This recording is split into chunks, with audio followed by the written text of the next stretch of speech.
আগের মতোই হাসিনার আমলের যেই সিস্টেমটা ছিল একই সিস্টেম বিদ্যমান রয়েছে। কেবলমাত্র হাসিনা বাংলাদেশে থাকার কথা ছিল, সে এখন ভারতে রয়েছে।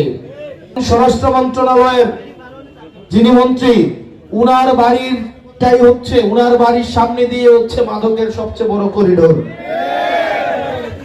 যা নিজের ঘরটাই ঠিক রাখতে পারছে না, সে আবার বাংলাদেশের দায়িত্ব নাকি নিবেন।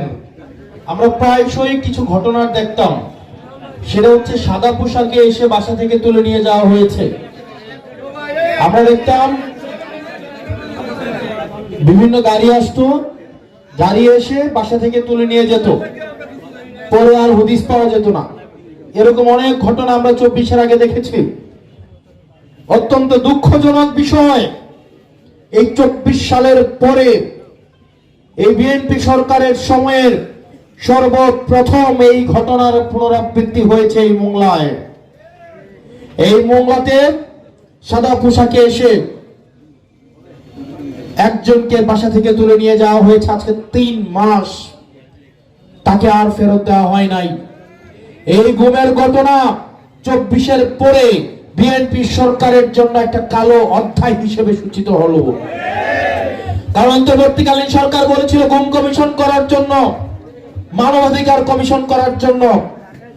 বিএনপি সরকার কথা দিলেও যেই দলের সবচেয়ে বেশি নেতা নির্যাতিত নিপীড়িত হয়েছে, সেই দলের নির্যাতিত নিপীড়িত নেতা থাকা সত্ত্বেও কার প্রেসক্রিপশনে আমরা জানি না, তারা এই গুম কমিশনের বিরুদ্ধে অবস্থান নিয়েছে। এবং মানবাধিকার কমিশন এই বিএনপি সরকার মেনে নেয় নাই। দুর্নীতি দমন কমিশনে এখনো পর্যন্ত চেয়ারম্যান নিয়োগ দেওয়া হয় নাই। অর্থাৎ আগের মতোই হাসিনার আমলের যেই সিস্টেমটা ছিল একই সিস্টেম বিদ্যমান রয়েছে। কেবলমাত্র হাসিনা বাংলাদেশে থাকার কথা ছিল, সে এখন ভারতে রয়েছে। আমরা হাসিনারও বাংলাদেশ থেকে বিতাড়ন চেয়েছিলাম, একই সাথে সাথে হাসিনা ব্যবস্থারও বাংলাদেশ থেকে স্থায়ী বাংলাদেশ থেকে পতন চেয়েছিলাম। অত্যন্ত পরিতাপের বিষয়, বিএনপি সরকার হাসিনা কাঠামোটাকে অত্যন্ত সযত্নে, খুবই আন্তরিকতার সাথে, মায়া মহব্বতের সাথে বিভিন্ন ফর্মুলায়, বিভিন্ন সূত্র দিয়ে, ঐতিহাসিক রেফারেন্স দিয়ে সালাউদ্দিন সাহেব হাসিনার এই সিস্টেমটাকে এখানে টিকিয়ে রেখেছেন।